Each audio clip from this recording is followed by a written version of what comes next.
This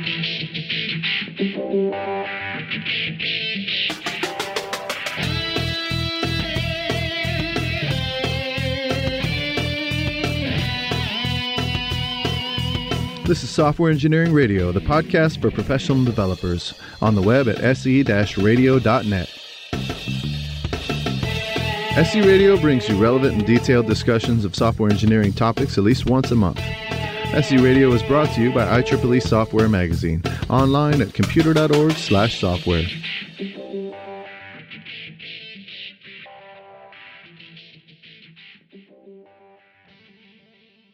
Hello, I'm Felienne for Software Engineering Radio, and I'm here today with Peter Hilton. Peter is an independent software consultant and he's currently working for Signavio in Berlin. If you're a Scala dev, you might know him from his book Play for Scala, but I know him because 2 years ago I saw a fantastic talk by him about the topic of naming. Peter, you're here to talk about naming. Welcome to the show. Thank you.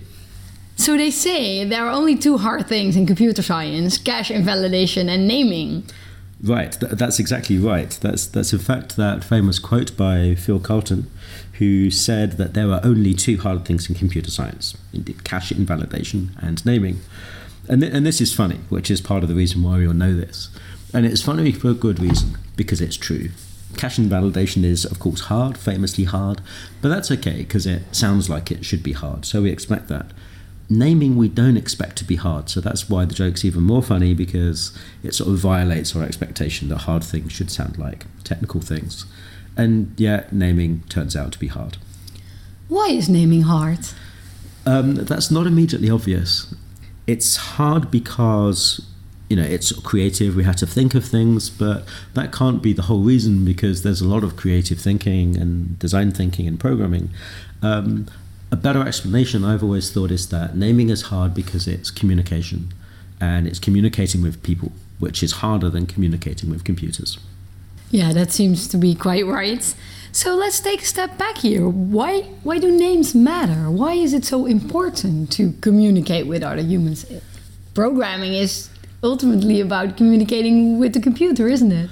Right, but we like our code to be beautiful, and so names are certainly part of that. We want people to look at our code and say, what a nice name, in the same way that when you introduce yourself, you want at least people to not be horrified by your own name. So we want the code to be beautiful and clean, and we want that to include the names. But I don't think that's the most important reason why names matter. Names matter because, as we said, code is human communication as well as communicating with the computer. And the crucial role that names have is explaining what we mean, not just what the code does.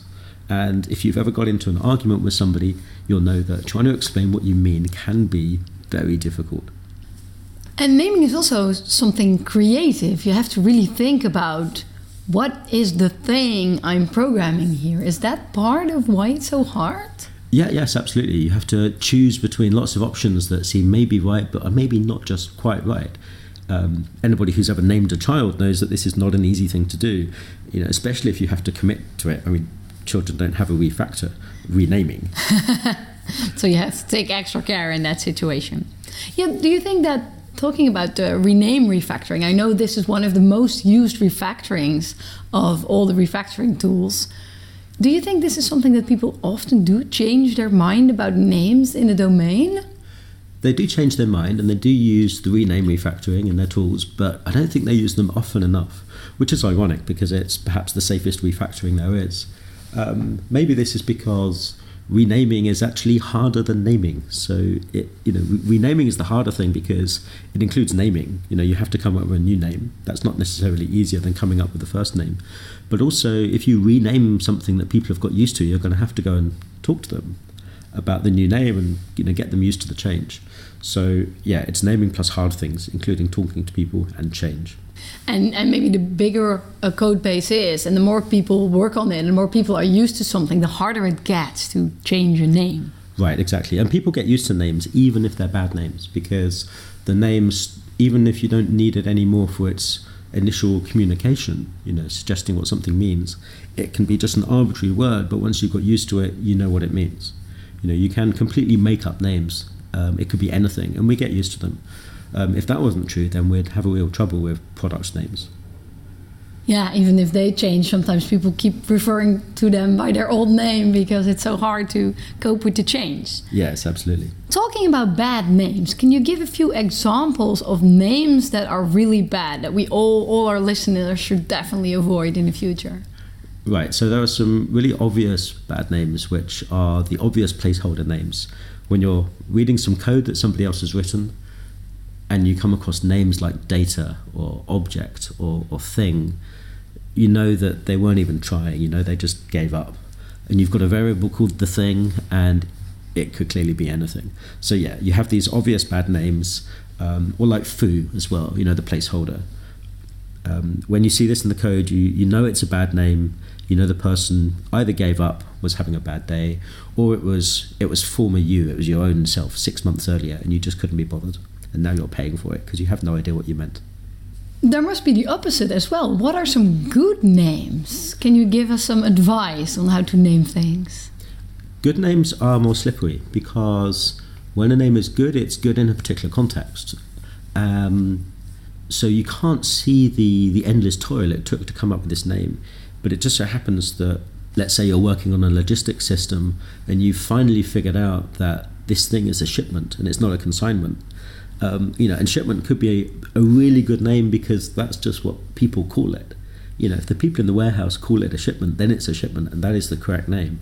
I mean, things sometimes have a right name, but you can't really see from looking at the code, or this is a really good name, or I can't tell you shipment is a good name because it's only a good name if that's the name it should be in that context. So good names are harder, and they also have that element of, you know, if you manage to have someone on your team who's good at naming and writes this amazing code with these great names, it might just look too easy and you might not realize that they're great names. So it's a skill that maybe sometimes goes unnoticed. Yeah, absolutely. It's something you notice by its absence. You notice the bad names when you're maintaining code. You tend not to notice the good names so much because you just understand the code. Yeah, it just goes very easy and you think it's good code, and it might be due to the names, but that isn't as visible maybe as a lack of code smells. Right, exactly. And something was interesting there in that story about shipments. The domain plays a big role. So just naming is the advice here that you need to go out and talk more to the domain experts? Yes, exactly. Naming pretty much has a whole chapter in domain-driven design, Eric Evans' famous book. And it is a very important part of domain-driven design, an important part of a particular subject matter domain, because that's where names often come from. Things have a name, and if you can write your code in terms of those names, you're probably going to have better code, more understandable code. These are the names that should mean something to everybody already. Well, to everyone in the domain. That, of course, doesn't hold for all the developers in your team, that they all know the domain through and through. Right, that's true. But at least if you have the right domain name, then you don't necessarily have to explain it yourself just because you wrote the code. Potentially, anybody in the domain can explain to you what is the difference between a shipment and consignment, or the fact that there isn't one, perhaps, because they're synonyms, but in this company we use this one. So a domain name potentially appears in a dictionary somewhere, and crucially, it potentially appears in a dictionary that you didn't have to write yourself. So coming up with good names could not just only improve your source code, but it could also improve communication between the developers team and the domain, because when you start talking about names, what you're actually doing is try to understand what the domain is doing. Am I getting that right? Yeah, absolutely. As developers, we have to talk to other people about our code or about our software. And even if we don't show them the code and expect them to say, hey, you've got the right name there, we're having a conversation with non-coders about the software we're writing. And this goes a lot better if we use the right language and if we use consistent language in all of our conversations with the compiler, but also with the humans. And so this is another central idea, in fact, in domain-driven design. This is the ubiquitous language. It's not just using the right names, it's using them all the time. Yeah, consistency is important. Right. So we've talked about it already a little bit about bad names, but you have a thing that you call naming smells. So a few sort of code smells that relate specifically to naming. Can you give a few with a few cool examples? Right, exactly. So, having bad naming is just one particular kind of code smell, and So I've mentioned a couple already. Obviously meaningless names like foo and data, a first name smell. I mean, foo is clearly meaningless. Data is not meaningless, it's true, but it's too abstract to be remotely helpful. Anything is data. Right, exactly. So that's not really helping at all. And as you get progressively more useful, you still have bad names, just perhaps slightly less bad. So you have vague language, vague verbs, most famously get. If you have a method name or a function name whose first word is get, you're just not being very imaginative or specific about what exactly this thing is doing. But it's getting stuff. What's wrong with that? Well, I mean, it could only be worse if you said it was doing stuff. So doing stuff and getting stuff is what all functions do. I mean, that's like calling a variable data. Sure, it's true, but it's not very specific. There are much more interesting words that you could probably use instead, like fetch or calculate or derive, that are more specific and could be wrong. So yes, get might work for every function that returns something, but it doesn't tell you what it's doing. Is it just giving you a field value? Is it doing a search in a database? Is it calling out to an external system? Those kind of differences typically matter. It's worth mentioning, of course, that get is popularized in Java, particularly by the Java Bean standard, which is a sort of compensates for the lack of properties in the language, but has trained a whole generation of programmers to call all of their methods get, unless they're called set. So this is not very helpful. But it's no different from using vague nouns as well in class names. So if you've got a class that is some kind of manager, well, that's just not really very helpful or specific. Classes manage data, that's sort of what they do. So calling a class a manager is not as helpful as calling it a builder. What kind of management is it doing? Is it a builder? Is it a calculator? Is it a data access class? There are lots of more specific ways to describe responsibilities. I mean, it should be obvious that manager is not very specific, because if you're introduced to a colleague and told that they're a manager, do you have any idea what they do? Probably not. So there are lots more. I'll keep going, I guess. Yeah, keep going. All of them. I'm like, oh, I did that. So hit me up with a few more. I'm sure I'm guilty of all of them. Okay, so let's go for a few more. So I also mentioned single letter names. One letter is, if you're not sure whether a name is long enough and it's one letter, it's not too long. It's not long enough. One letter is not long enough to communicate anything. Most words are more than one letter, right? And so it's a kind of special kind of abbreviation. If it's one letter, if it's A, you don't know whether that's just meaningless, it's a placeholder, it's the first letter, whether it's an abbreviation for a word that begins with A, whether it's some sort of standard accepted meaning. This is very, very ambiguous, and the intent of the coder is not clear. And this is true of abbreviations in general. Abbreviations they work when we know exactly what they mean, but they catch us out. So, we're quite used to char meaning character, and I remember once on a project years ago coding, quite an elaborate bug based on my assumption that char meant character in, I think it was a database attribute or something, and it didn't. It meant characteristic, which meant something quite specific in that domain, and caused me to just make some, wildly wrong assumption and code a, quite significant bug. Abbreviations will always get you. They will always get you in the end. So that's sort of names when they're too short, but names can be too long as well.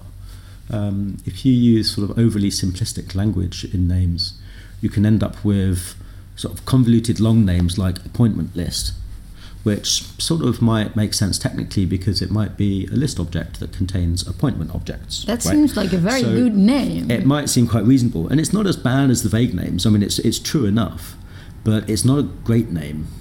So we're now into the ground of sort of average names. This is an average name, but a much better name for appointment list is calendar, because we normally call that a calendar, right? Or if you have a company person, we normally call those employees, unless it's the owner of the company or a shareholder.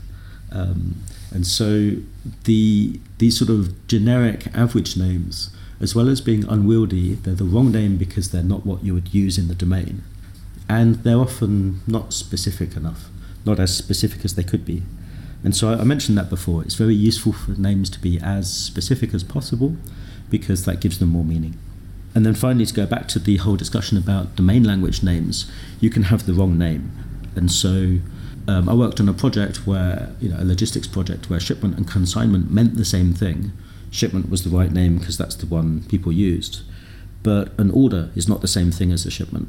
And so if you say order when you mean shipment, you just have the wrong name. I mean, that's really going to confuse people. That's going to sound maybe reasonable in a sentence or look reasonable in code, but it's just going to be wrong. Yeah, so again, understanding the domain is very important for naming. Yes. I'd like to go back to one of the things you said in the bad naming smell, which was the one-character variables. Because there is a domain where one-character variables are totally fine, and that's mathematics. They've just said, okay, V means velocity. We all agree that's what it means. We don't need to explain it everywhere. We want to have short and beautiful proofs with short variables because that's, concise. Why are they different? Are they smarter than we are? I'm not sure I want to comment on whether mathematicians are smarter because I studied mathematics as an undergrad at university. I certainly thought I was smarter, but anyway. I also remember that mathematics textbooks did read very differently to code. Oh. And so as a programmer, it is strange to look at mathematics and to see these formulas and proofs that are full of single letter names. Because that's what you do in mathematics. You just use one letter for everything. And in the end, you'll run out of letters, but that's okay because you just use more alphabets. I mean, you're not stuck to ASCII like programmers largely still are. And so you go through the Greek alphabet as well, and when you've run out of that, then you switch on to the Hebrew alphabet. And, you just use more characters but single letter names. So yes, it's all based on single letter names, but it's not entirely true that you rely on everybody already knowing what these mean. So in some fields, so for example, sort of mechanics or whatever, then certain letters will always be used for the same thing. You'll always use the same letter for velocity or angular velocity. Right. However, in general, that's not true, or it's not true for everything. And so what you have to do when you look at the book and you see this formula or proof with these single letter names is to look at the page before that, and you have a whole page of explanation of what's coming. And each name has a sentence or more explaining what it means. And so in programmer terms, they use comments. Right, exactly. So in programmer terms, mathematics is written like the block comments are longer than the code itself. That's not a popular approach in code. Why do you think that is? It has worked for mathematics for centuries. We could do that. Big single letter identifiers, but then have extensive documentation on their meaning. Yeah, we could do that. I'm not entirely sure why mathematicians do, and they never worked out how to get rid of this, but as a programmer, my experience has certainly been that we much prefer to write code than we do write English. And so if we can possibly get away without writing comments, that's exactly what we'll do. But that's a bit of trickery, because if you really think about good names, you are writing English. They're just in your code rather than somewhere else. But that is a very literary type of activity, the way you describe it. Yeah, no, absolutely. And there is a definite link here. And a lot of the time, if you've got a not very good name, then the only way to make the code understandable is to add a comment to explain what it means. And often that's how you can tell you've come up with a good name, is people can understand your code, but they don't need the comments. And so it is sort of the same activity, but in the naming your abbreviating thing. It's like coming up with a newspaper headline or a tweet. If the headline's good enough, people know what the article is going to be about. If you get it wrong, they're misled. That happens too, sometimes deliberately, hopefully not in code. And if your name's not good enough, then you will have to continue the explanation. So a name is like a summary. Writing a summary is often harder than writing the longer text. And it's another example of that. So yeah, the link with writing English or any other language is very strong. So are you saying we don't need documentation anymore if you got fantastic names? Nice try. No, there are very few times when you don't need any documentation. You often need a lot less than you think you need or than you used to need, and you can often have much less than that if your code is better. But we fundamentally still need documentation for things that we can't explain in the code. And so talking about comments, we've touched on the difficulty of naming things and having the code be clear without the comments. The reality is that not all of our names are going to be that good, and we'll need some comments to explain what we mean. And by all means, improve the code and get rid of those comments. But realistically, it turns out that naming is hard, and therefore you're probably going to still need some comments. So is this the only reason we still need documentation, to battle our lack of good names? Or can you give specific examples where documentation will always be adding to the value of the code, even with perfect Peter Hilton qualified, certified names? Yes. Naming is just one of the reasons we need documentation. And many of the others, like bad names, are about bad code in general. Okay, so let's suppose that the code, as you suggest, is absolutely perfect. You've removed most of the documentation and comments. What's left is explaining why. So code itself can't really explain why you wrote it, why it exists. Our programming languages are not that self-referential.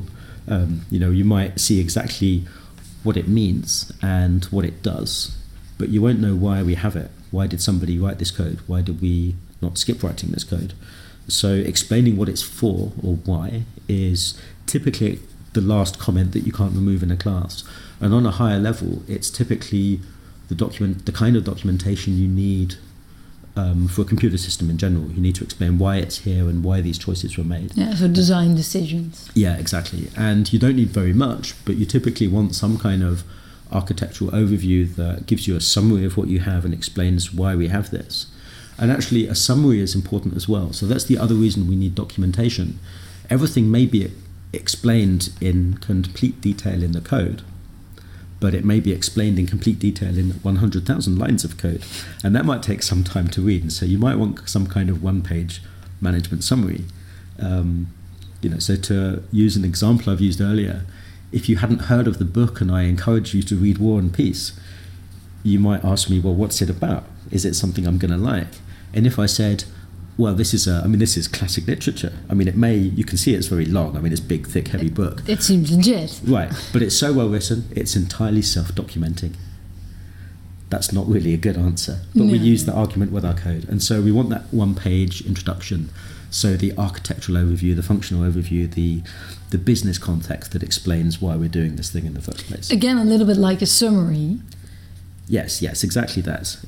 So the explaining the why and giving the short introduction is the documentation that is left over. If you skip that, then you're just making things hard for people. That seems fair. Can you give us some guidelines on how to make good names? We've already talked about the smells, but how can I get better at this? Okay, well, if you're listening to this podcast, then you're probably halfway there, because the most strange thing about the difficulty of naming is that as programmers we tend to give up. Maybe we're too intimidated by this claim that it's one of the two hard things, and we just don't try to come up with good names. We just accept that naming is hard, and we accept we're going to have bad names, and we leave it there. But actually, if you try at all, you can improve every name. If you pick a name, work with the code a bit, and when you finish working with the code, for example, before you submit a pull request, and think, okay, well, these are the names I've created. Now do I understand the code better than when I created this name? Can I come up with a better name? Simply trying to come up with a better name, is a big step in actually doing so. Provided that you actually do the rename refactoring, then that's the most important step. The most important step is to try. The only reason that I've improved in this is that I've been trying to come up with better names for a long time. Yeah, I don't think actually it's true you say that people don't pick good names because they think it's very hard. I think it's not a concern for many people. We've been educated quite a bit about code smells. Don't make your methods too long. Don't have 25 parameters in your function. I think these are things that are sort of being normal behavior for developers. I don't think we're there yet in terms of naming. I think people don't really see that bad naming code smell the way you see it. Obviously, thing and data are bad, but appointment list seems fine. I think. Yeah. So I do agree. It's not a priority. It's maybe not the thing we're most focused on, and it's harder to see because it's a softer code issue, because it's about the human communication. It compiles, right? So how bad can it be? Well, depending on your programming language, but that's a topic for another podcast. So there isn't. I do agree that a lot of the time we're just happy if we get the code to work, and we're not thinking so much about maintenance, or we're not thinking so much about the human communication aspect of the code. I think it's maybe a shame that not every software developer experiences the horror of a maintenance project where they have to, figure out how to maintain and fix and improve code written by somebody else who's not around. But even without that learning experience, hopefully it's possible for programmers to feel inspired to kind of try and come up with better names and to realize that this will make their code much better if they can achieve it. Is this something you can typically do yourself, or would pairing be very good here? Because the process you describe is, well, you look at your own code and you see if it makes sense, but it's sometimes very hard because something has obtained meaning for me. If that variable has always been called data, I now know that thing as data, and it's totally fine for me because it has more meaning because that's in my memory and I've worked with the code. Would pairing help? Maybe pairing with people that don't know the code that well? Yeah, pairing is actually much better than what I suggested earlier, that you would, be disciplined enough to review your code for naming before you commit it. I mean, realistically, that's only going to happen if you've decided as a team that this is a priority and you have some kind of checklist. Otherwise, let's face it, you're going to skip this. Pairing works especially well because of the way that when you pair, you typically think about the codes that you're both looking at on two different levels. The person driving with the keyboard is looking at the line of code level, and the person sitting next to them, as they get gradually more bored or trying to kind of confused, trying to engage with the code, often takes that step back and looks at the whole screen and tries to figure out what it all means. And so, a very common kind of question in pairing is, well, what is that? What is one of those? And what does it mean? Well, these are in part questions about naming. A better name would be the right answer to those questions. I do fear sometimes my own experience of pair programming is that it's not easy to make renaming happen during pairing. You're often focused on something else. But pairing is probably the best way of dealing with this while coding. Yeah, and also what you're saying is probably right. People won't say that's a bad name specifically. They might say this method is too long, but they won't say that's a bad name. But they might say, I'm confused. What does this do? Which is secretly the bad naming smell that rears its head. But it's not very clear. It's not vocalized as a bad name. Exactly. So that's a habit that's worth acquiring, which is to identify difficulties that are probably caused by a bad name or that are maybe fixed by improving a name. We touched upon programming language a little bit, and you said that's a topic for another podcast, but I'm still curious if there are programming languages that are better at, well, not better at naming, but that encourage programmers to name better. Is there any language or maybe IDE that gives me some support? This is not something I've thought about it much, so I'm not sure, but I think there are two things that are relevant here. One is the difference between functional programming and, for example, object-oriented programming, and the other is the culture that comes along with a programming language. So if you're not, and by functional programming, I'm particularly thinking about sort of strongly typed functional programming. So the thing about strongly typed languages is that you have to name the types as well as the things. In a way, this makes the problem harder because you have to name more stuff. But I think in practice it makes the problem easier overall because you have to, well, the problem is split in two. Sometimes you don't really need to name the thing, just knowing its type is enough. Sometimes naming the thing is the second part of the name. You start with, well, what is it? And then you name it. So strong typing, I think, helps overall. And the link with functional programming is, in functional programming, you don't often have to name the things. Sometimes you're really just coding with the types. And the types are more abstract, and I'm guessing that's a little bit easier to name. Now, I'm unsure about that, but that's a possibility. It's certainly a different experience to coding in a language where everything is effectively a string or an object. Or an object, yeah. And you have to name every single thing, and you have to include also whatever information is necessary to know what kind of thing it is. And now you would have to code that in the name, whereas in the type language you would code that in the type. Right, except you don't have to code it in the name, so maybe you don't bother. Yeah, probably you don't do it. So then in a sense you're saying that a type language encourages better naming because you also have to name the type, and if everything is object, then that is something that doesn't need to be named. Right, exactly. So it's a bit different, and there's that sort of trade-off between, well, you have to name the types, but you might have a lot of anonymous objects or code that has sort of chain function calls where you don't have named values. Yeah. So that goes a bit both ways. Anyway, so that's one part of it. It's a different experience. I guess your mileage varies. But I found it easier to name things in Scala, for example, than in JavaScript. Why? Well, because I find the types easier to name, and that gets me halfway there. Okay. So the other issue I mentioned is culture. Yeah, because some languages have conventions for naming. Right, and the conventions can be very strong in a programming language about what kind of code you write. And so if the convention is that everything is a single letter, then you can sort of ignore the naming problem largely. I mean, I'm sure you can pretty much ignore the naming problem in Haskell because you're really doing mathematics. And as long as you write those paragraphs of text that would be in the mathematics, I'm sure everything's just fine. In some languages, typically in certain Java communities, you're expected to come up with long descriptive names for classes, even if they don't fit on one line in your IDE, and that doesn't matter, right? And so if they're called super container factory. Right, but then that's another kind of difficulty, which is that if you're supposed to drop as many design patterns names as you can, despite the fact that nobody really knows what an abstract builder factory does, then that's a different kind of a challenge. In Go, for example, they're famously keen on short names. And so idiomatic Go code tends to include a lot of single letter and abbreviated names. So I think this probably makes naming quite easy and moves the difficulty somewhere else, like maintaining somebody else's Go code. But then maybe that depends on your conventions for writing comments, for example. So this sort of cultural aspect of what kind of dialect or accent you write the code in is probably the more significant part of the difference. Yeah, so it's really about where do we store the information, which is a deeper problem related to naming.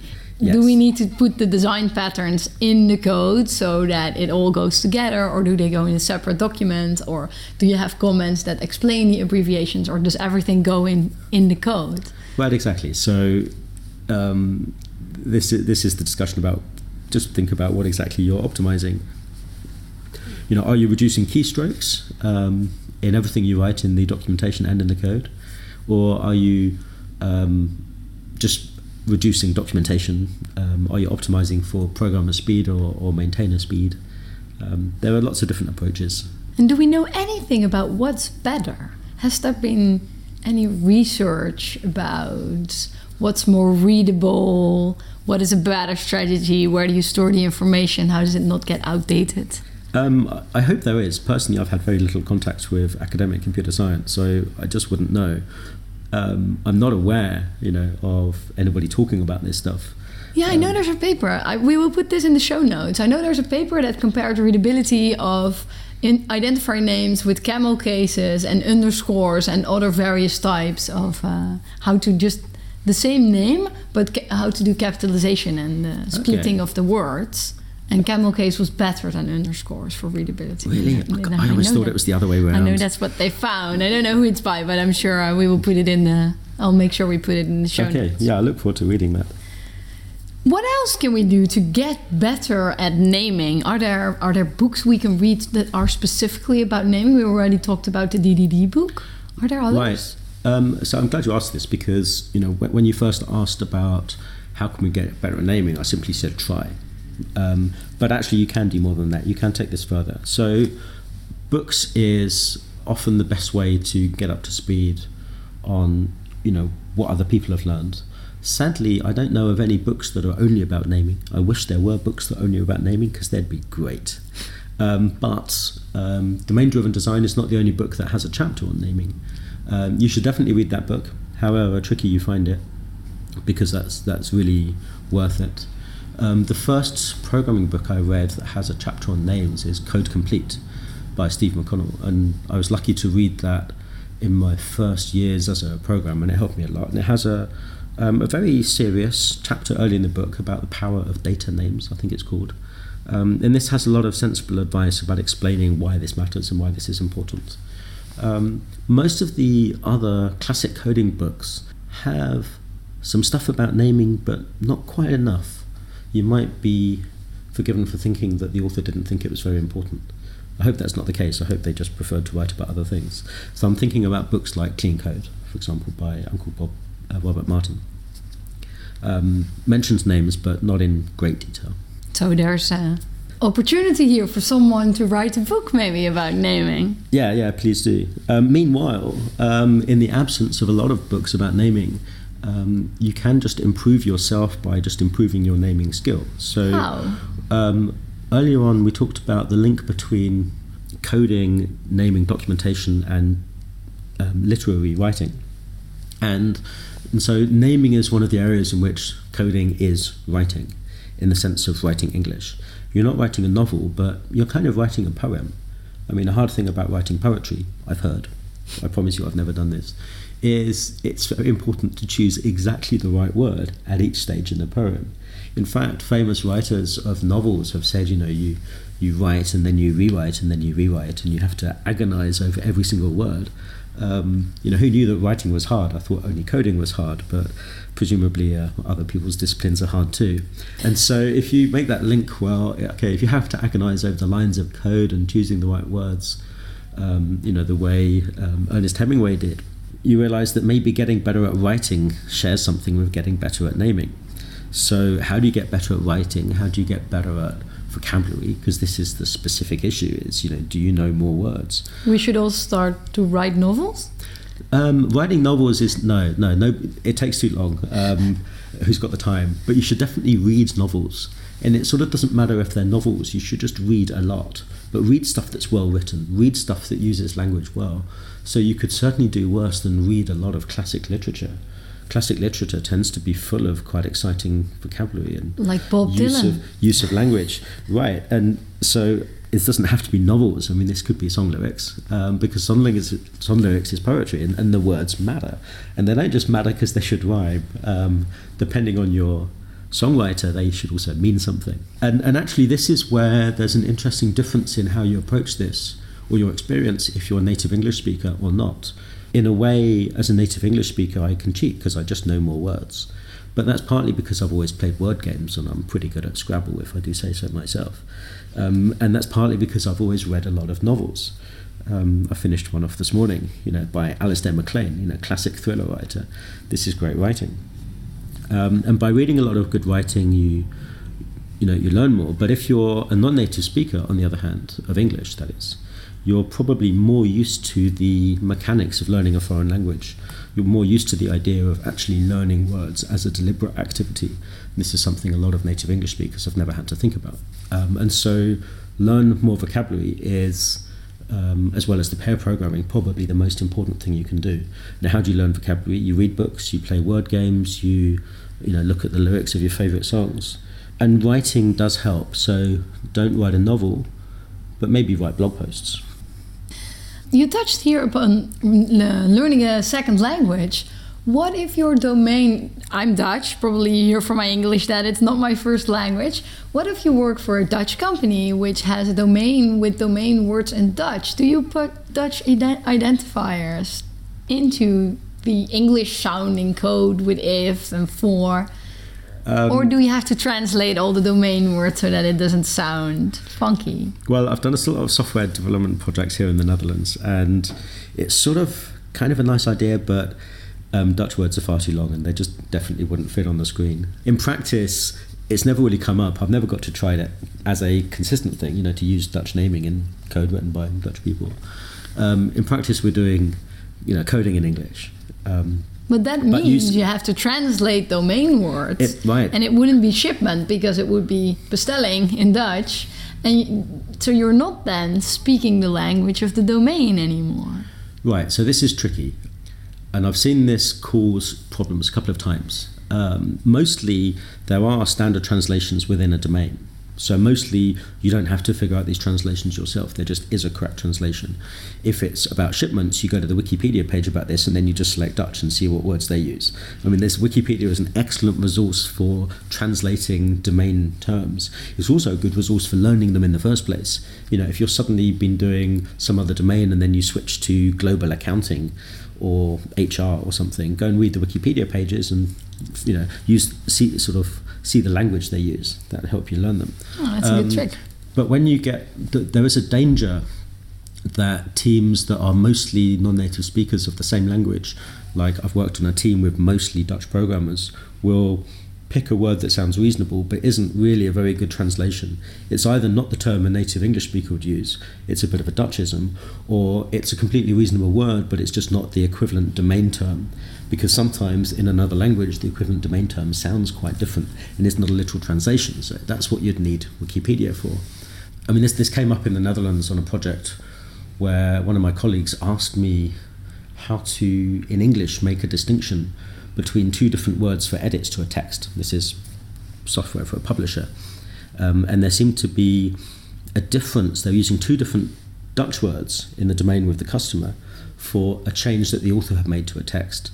And the change that had been made in the context of a particular publication by an editor. So how do we translate these two words differently? We had lots of long, complicated names, but at least one of them we could pick a nice name for in English.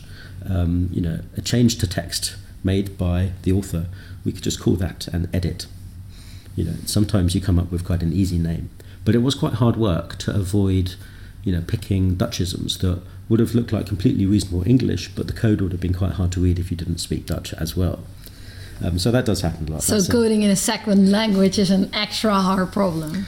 Yeah, but it's harder. But at least it just points out the situation that I was describing is also fairly typical, increasingly, especially in this country, we're coding on international teams who are not all the same language. And so this often means that when it comes to language, writing, and English in particular, people have a different background.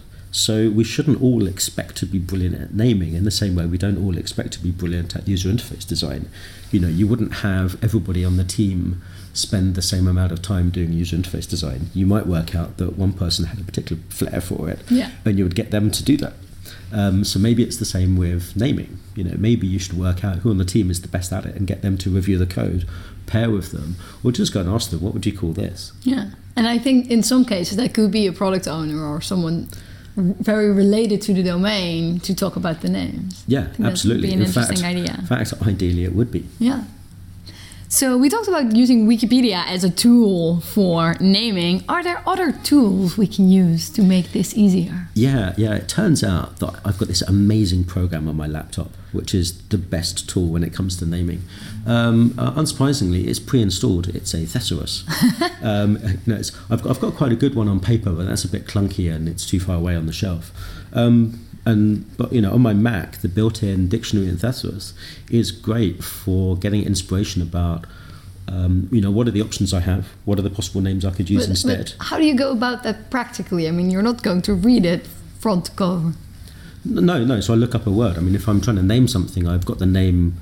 I think, is it a shipment or should it be something else? And if I look at the Thesaurus, often a different word. I look up shipment and I see alternatives. Often a different word jumps out as I've seen that one before. People talk about that, or I can look at each word and think, well, is that better? Does that sound more right in this context? The Thesaurus is much more useful from the dictionary than this. It just gives you have options. Yeah. So it's about looking up synonyms. Yes. Look up synonyms. That's the activity. Look up synonyms in your Thesaurus. I do this a lot because it feels like cheating. It's kind of useful, when you're naming. That's a really good trick. I would have never come up with that. Yeah, and if I had one vote for the next feature in my IDE, it would be, my IDE has a nice dictionary in it and it does spell checking. Oh. But there's no Thesaurus. You do right-click, refactor to synonym. Yeah, quite. That's what I'd love to have. That's not hard. I mean, you're a programmer. You've been in the business for 20 years and you're still getting paid to write software. So why didn't you build that, Peter? Well, that only occurred to me about 10 seconds ago. It's a good idea. If you do build it, we will put a link to GitHub in the show notes. Anything else we need to talk about? Oh, yes, of course. Shall we talk a little bit about my pet peeve? People that know me know what my favorite hobby is, and that's, of course, spreadsheets. So spreadsheets are coding. I always argue that they are the best way of programming because they're so easy and so many people can do it. How about naming in spreadsheets? Well, I guess it's not a coincidence that you mentioned that. And it turns out that I first saw your spreadsheet presentation at the same conference where you saw my naming presentation. But it's only recently I've figured out. So you persuaded me then that spreadsheets are coding and perhaps even functional programming and therefore cool. But somehow spreadsheets aren't quite the same as normal coding because they're massively more popular. There are a lot more people who use spreadsheets than people who identify as programmers. And I recently decided that, well, spreadsheets are genius, clearly, anything that popular. But one of the genius ideas in spreadsheets is to avoid the naming problem. In a kind of judo move, stepping out of the way, neatly avoiding the hardest problem in programming, spreadsheets mostly don't have names and they have grid references. Yeah. So instead of naming something, you don't have to call it anything. It just is C4. But that violates all your advice because it's very short, it's an abbreviation, it doesn't have domain meaning. Right, exactly. So it's like certain kinds of functional programming where everything is anonymous. And so I would speculate that using grid references in spreadsheets make them hard to understand. And if I think back to trying to understand a spreadsheet that somebody else made, that is pretty tricky. So, and like code, you can put comments on cells in spreadsheets. And like code, people don't really do that very often. And there's been extensive scientific research on cell names versus names, because in Excel you can give cells a name. There's a whole PhD dissertation about that topic. And the conclusion is, if you start naming things, you mess with the grid system, people get entirely confused. So it's not better to use those names. Even though lots of people advocate it, if you try it on people, they really like the grid name. So that's sort of like thought-provoking that works for lots of people. Well, it's clearly bad naming by all your standards. Well, yeah, it's bad naming, but also I do see that naming is hard and removing that problem from the coding, since the spreadsheets are coding, removing that part of the problem makes them much more accessible. Yeah. So I also suspect that the absence of naming is what makes it easy for a lot of people to get started with spreadsheets. So it's a very interesting question how we could get that low threshold in code where we would also have the benefits of good naming. Yeah, so I consider that an unsolved problem in spreadsheets, is how to introduce naming, right up there with introducing strong typing or something. That's it. Is there anything you want to share? Where can we read more? Do you have a blog or a website where we can follow all your naming adventures? Well, I have a blog at hilton.org.uk. That's my website. I also have some presentations there, including the presentation you mentioned, How to Name Things, the hardest problem in programming. I can really recommend watching it. There's at least one video of that presentation, and the slides are online. The slides are on SlideShare. Great. We should add those to the show notes We'll too. link to all of those. Just try it out. Just try and come up with good names, and maybe it will turn out that the person on your software development team who comes up with the good names, maybe it's you.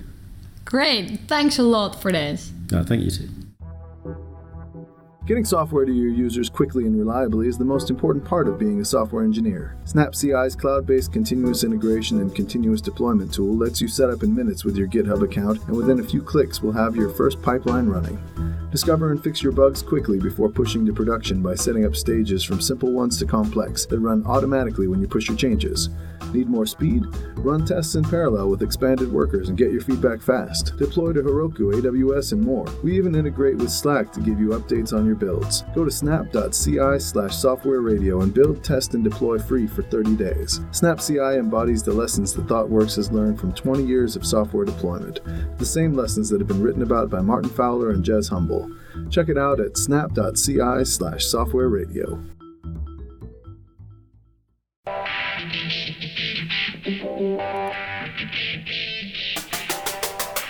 Thanks for listening to SE Radio, an educational program brought to you by IEEE Software Magazine.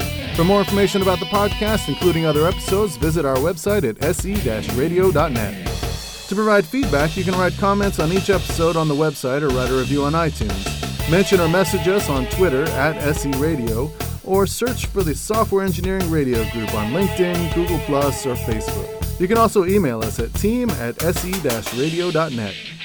This and all other episodes of SE Radio is licensed under the Creative Commons 2.5 license. Thanks again for your support.